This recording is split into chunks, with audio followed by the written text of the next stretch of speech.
An American sister came to Nigeria, and somehow she got involved in some issues. Kidnappers took her. I said, we are finished.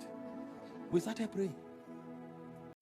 Welcome to Build Your Spirit TV. The video you're about to watch will so bless and inspire you. Please hit the subscribe button and turn on the notification bell. Thank you. It's now that I have children that I'm beginning to understand the fatherhood of God. One of my sons is 2 years old. He will wake up at night, sometimes 2 a.m., sometimes 3 a.m., and he will just wake up and say, juice. That's juice. He wants to drink something. So when I'm sleeping, I arm myself with things. There is biscuit, there is juice, there's water. He doesn't care whether it's available. When he wakes up, he just alters what he wants. If you don't supply it in 5 seconds, he will start crying. And he will regret why it's not there. So the moment he wakes up and says, juice, I'm serving him. I provide it and he drinks and he goes back to sleep. Sometimes he wakes up, he says, water. I will carry the water and serve. He's the boss. Because I'm a father, he's a child. He doesn't know how juice, water is gotten. As far as he's concerned, when he mentions it, it must be provided. Sometimes he will walk up to you and stretch his hand and say, lollipop. Wherever lollipop is, get it. It's a type of sweet. You will get it and he will. In fact, when you give him and you say, come, he will run away. He wants to play.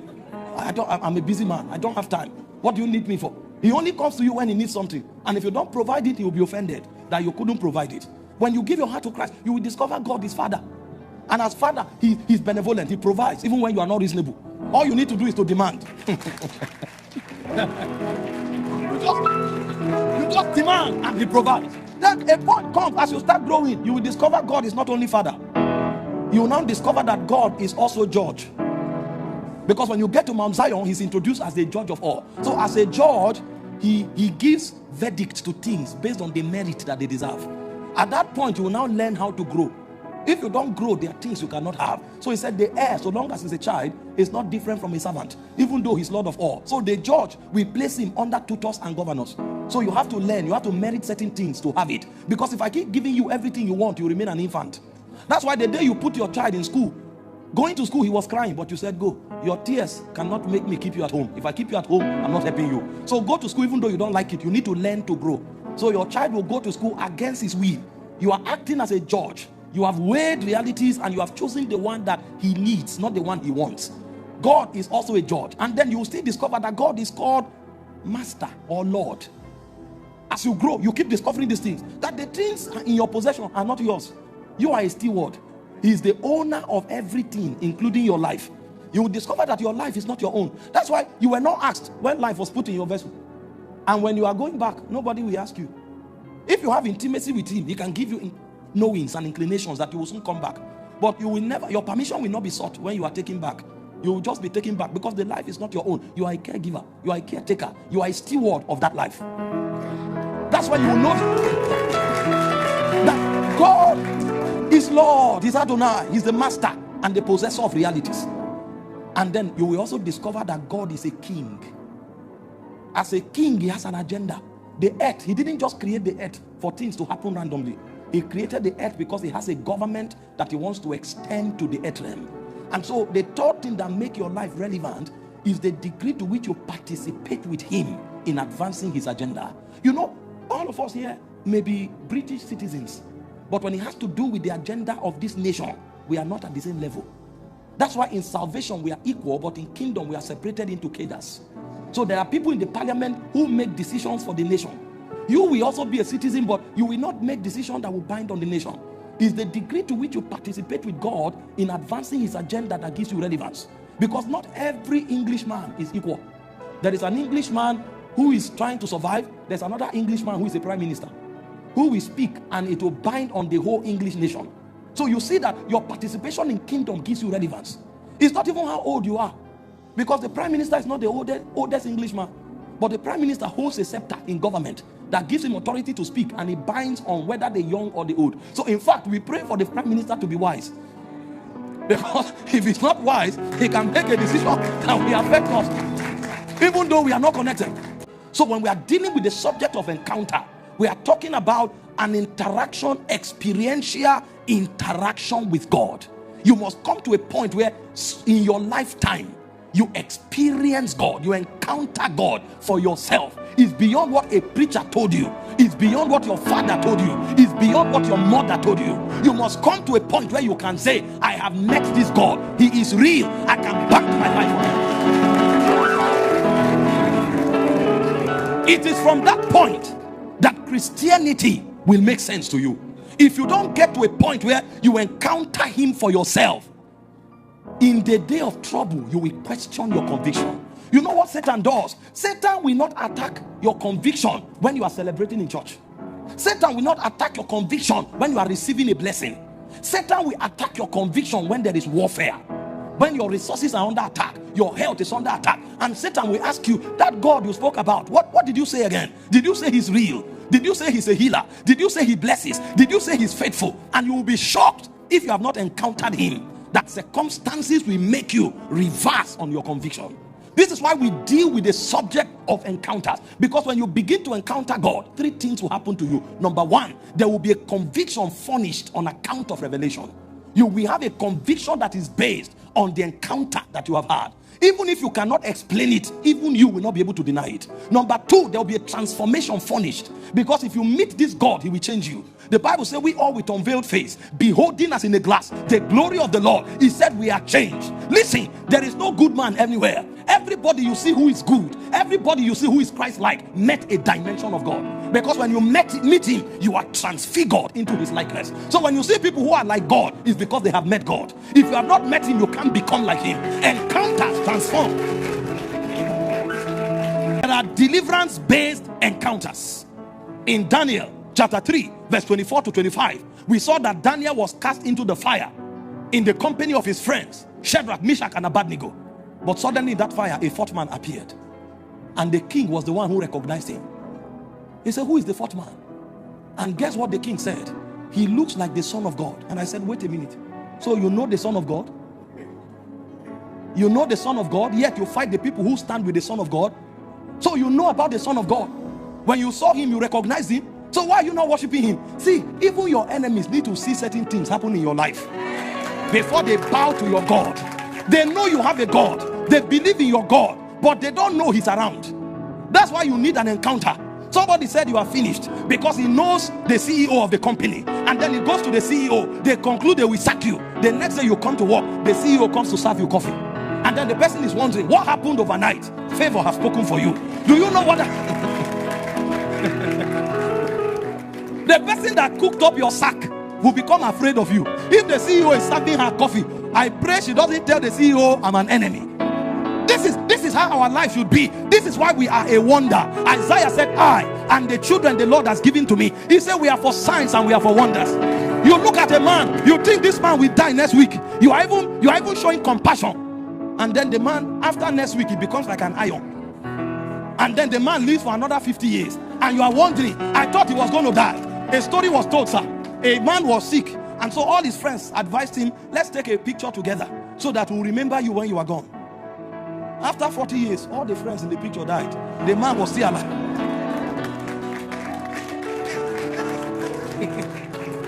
The one they were snapping to remember was the one who remained with the picture. The rest died. He was still there.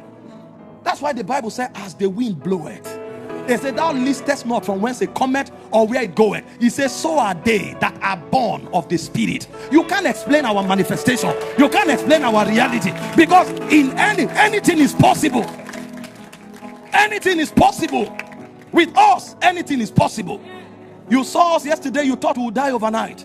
Then you wake up the next morning, we are in charge. And you are wondering what happened. We have seen something. We have heard something. We have touched something. Because there are realities available for our deliverance. There are realities available for our empowerment. There are realities available for our transformation. There are realities available for our commissioning. There are realities available to bring us revelation that furnishes conviction. We are not ordinary. We are surrounded. The Bible said you have come to Mount Zion, the city of the living God, to an innumerable company of angels, to the church of the firstborn, the general assembly of the church of the firstborn, to an innumerable company of angels, to the spirit of judgment made perfect, to the blood of sprinkling that speaketh better things than the blood of Abel, and to God, the judge of all. We are not alone. We are not ordinary. There is an advantage we have. You may not see it, but it is there. You may not know it, but it is there. That's why we journey through encounters to talk.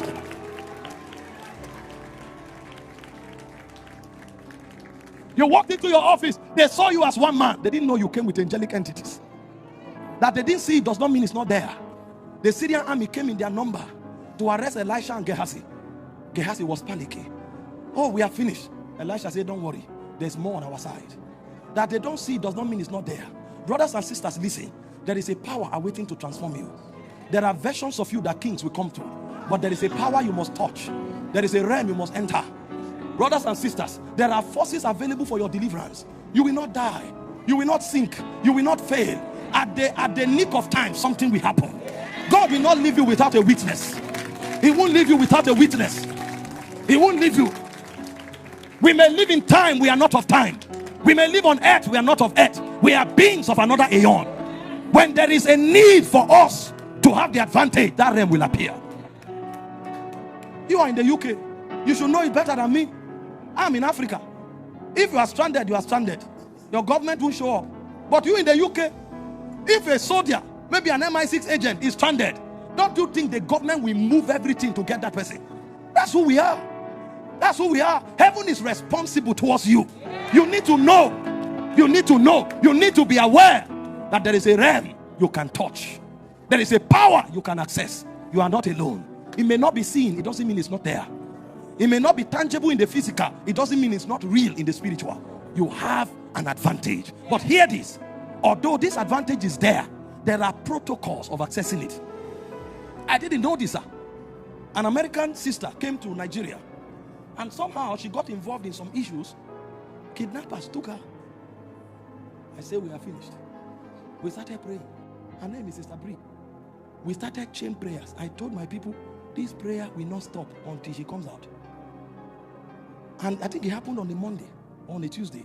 The moment we started praying, after 30 minutes, I had a vision that she was testifying in church on Sunday. So I stopped the leaders and said, she will testify in church on Sunday. Nobody believed it. To make things worse, she was pregnant in her first trimester. So you know that even if she comes out, she may lose the pregnancy. We didn't know what was going to happen until I had that vision. And we kept praying. We kept praying. Suddenly, because of course we reached her family and this is what's going on, so they are aware. Before I knew what was happening, they've contacted whether CIA or FBI. They formed a group and put me on it. I started asking me questions. What happened? Where did she go to? How did this one happen? I say, so for one citizen, CIA can be assembled. I started asking, how did I come out of Nigeria? Why was I not born in America? So for one citizen, the FBI or CIA can be assembled like this. And they started questioning. And one thing I got from there, of course, she was released after 3 days. And pregnancy intact. She gave birth to a young princess who is alive now. Do you know they probed me first to check whether I was involved? They didn't trust anybody. If you call yourself apostle or angel, they don't care. If I knew, they did a background search on me. When we're talking the second, they say, okay, we verified that you are not involved. How did you verify? How did you verify? They said, don't worry, give us this, give us that. And then the reason I'm even drawing that story is because the question they asked was, when she went to Nigeria, did she report herself at the embassy? So there was a protocol. If she didn't report herself at the embassy, they may not have taken responsibility. So if you enter a nation, you have to report at the embassy so they know you are there. And when they know you are there, it means you are their responsibility. If anything happens to you, the whole government will move to ensure that you are safe. So everywhere there is a covering, there is a protocol. The problem with us is that we have these advantages, but we don't know the protocols. So the first thing I want to show you is the protocol of securing encounters. Heaven is waiting to back you up. God is waiting to back you up. The forces of the spirit realm are waiting to back you up. But do you know the protocol of accessing those realities? In Christ, you have come into Mount Zion. You have become a citizen of this kingdom. But do you know how to draw from the kingdom? Every encounter has laws. It has principles. And this morning, I want to show you 4 laws of encounters as I begin to round up. Number 1, there are laws for encounters. And law for encounters, number 1, is the law of burdens. When God wants to grant you an encounter, you know what he does? He begins to put a burden on your heart. A burden is a summon. You will discover that in a week, in a day, or in a moment, suddenly you start feeling restless. Something starts troubling you. You go out, you are talking with friends. You are not at ease anymore. You are doing your job. Something is troubling you. And it looks like you need to separate yourself from others. It looks like you shouldn't be in a company of people for now. It could be for 1 day. It could be for 2 days. In fact, sometimes you wake up. You want to take tea in the morning. You want to eat. It looks like a sin. What's going on? If you understand how the realm works, when this unrest begins to come to your spirit, it means you are being summoned. You know the reason why many Christians walk on earth as if they don't have backing is because they abort spiritual burdens. You wake up in the morning, that force is drawing you fast, it's drawing you pray. You are meeting with your friends, you are watching with a movie, you are going to a game, and the thing is drawing you. If you know how encounters work, you will cut off everything. As you separate yourself, you will discover the realm will answer you. The Bible spoke concerning Moses. It said when Moses came of age, he refused to be called the son of Pharaoh's daughter, choosing rather to suffer affliction with the people of God than the pleasure that was in Egypt for a season, because he knew that there was an invincible God that wanted to encounter him. Even when Moses was keeping his father's in-law sheep, the Bible said in Exodus 3 verse 1, he went to Horeb, the backside of the mountain. Why was he going there? There was something drawing him. And when he went there, the Bible said suddenly he saw a bush burning that was not consumed. See, many times when you sense unrest in your spirit, when you sense a need for isolation, no matter how important that friend is, you may have paid for that game, the ticket may be expensive, leave it alone. Heaven is drawing you. You are being summoned. That's where you will hear something that will change your life. If you don't know this, when we talk about the spirit realm, you will think it's been made up, because you may never have experienced it. Christianity is not about coming to church Sunday to Sunday, clapping hands and going back home because you're happy. Christianity is about meeting a spirit, allowing that spirit access to your heart, and allowing that spirit to live out through your life, so that you become the theater that manifests that spirit. But for you to enter that reality experientially, you must become sensitive to burdens. Encounters are provoked by burdens. Ask people who have encounters. They will tell you many times they isolate themselves. Jacob was traveling and suddenly he sensed a burden and he left everybody. He told the company, go ahead. And the company went ahead. The Bible said then he was left alone. It was when he was left alone that the heavens opened. How many times do you sense being left alone, yet you went ahead with your friends? How many times did you sense a call to fast, but because church didn't call for fast, you aborted the fast? The day you aborted that fast, you aborted an encounter. Sometimes the angels are already around. That's why you are sensing what you are sensing. They came with another environment because they wanted to suck you into their realm, but you aborted the gateway that they opened, because these things are like portals. You will be sucked into it. But if you don't know the law of encounters, you will abort it. Burdens are gateways for encounters. They may not be tangible, they may not be audible, they may not be cognitive, but your spirit will know that something is drawing you. When you respond, you will see the invisible God. You will see the angelic ranking. When you respond, you will receive that impartation that comes from the realm of God. And these things don't stop, they continue. Paul entered the city and there was noise everywhere. He sensed he needed to draw back. And in the place of isolation, God began to speak to him. We need to walk in encounters regularly. But if that will happen, we must understand the language of burdens. Most of us don't know when God is talking to us through burdens. That's why we don't have encounters. The second law for encounter is the law of seeking. In Jeremiah 29 verse 13, he said, if you seek me, in burdens, God is seeking you. But God is not the only one who will summon you before you have an encounter. Because you are a child of God. You are a citizen of his kingdom. So you should be able to make demand and see your father. So God says, even if I don't draw you, you can call for me. He said, but the only time I will take you serious is when you seek me with the whole of your heart. So people who have encounters, they are seekers. If you don't seek, you won't find. Jesus said, it is him that seeketh that findeth. The problem with us is that we are preoccupied. So we never set out time to seek the face of God. Even the ones who act as if they are seeking God, they go there for 10 minutes. Father, thank you for today. Is there anything for me? They are out. Meanwhile, God knows your character. When you wanted to marry, you were calling your wife for 4 hours every day. You were acting all nice. You left your own office to go to her office to pick her and take her home, even though she has a car. You dropped her off at home. You still called her twice that evening. You say you called to say good night. She was already sleeping, sir. You were the one who said good night. You are the first to say good morning. She wakes up, there's already 3 missed calls. What is it? Is there an emergency? You say, no, I just wanted to say good morning. And now you want to seek God and the intensity decline.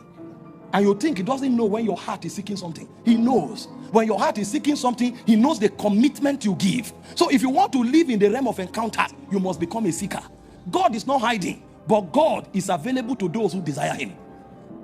The realm opens to those who seek. I say sometimes when I look at what God has made available to us and where we are operating, I'm moved to tears. We are supposed to be a wonder in this world. The Bible says we are the salt of the earth. The Bible says we are the light of the world. We should have taken this world by storm. But we are in this world and we are even trying so hard to be relevant.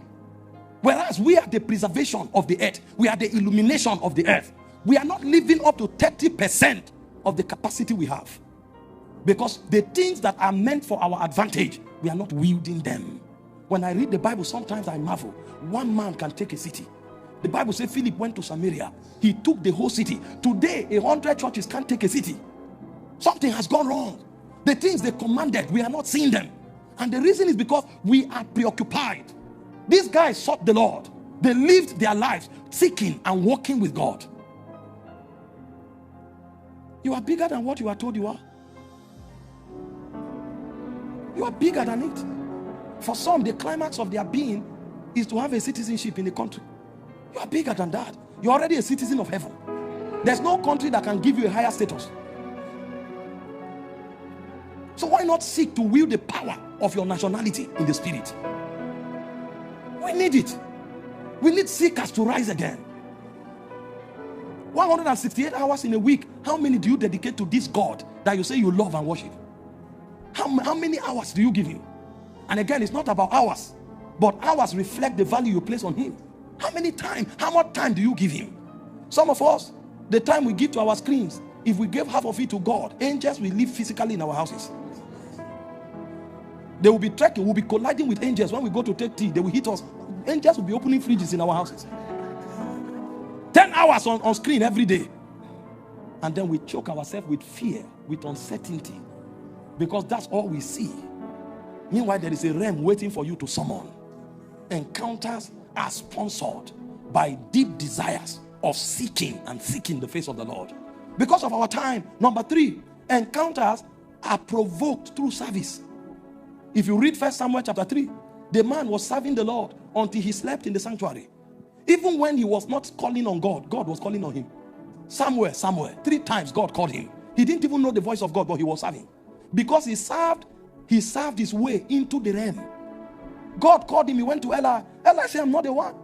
God called again, he went. He said, I'm not the one. God called the 3rd time, he now went. Eli now discerned. It's God calling the young boy. You know why? Others served and left. Samuel kept serving. The Bible says when the Ewe lamp was put out, he was still there. He was servicing the altar, servicing the agenda of God, and God began to give him encounters. Listen, service to God is an honor and a privilege. And when men begin to serve God, God is mindful of them, because God wants to empower them to serve more. And one of the ways he empowers his people is by revealing himself to them, by giving them encounters. You can serve God with your energy. You can serve God with your expertise. You can serve God with your time. You can serve God with your resources. But make sure by all means you are serving him.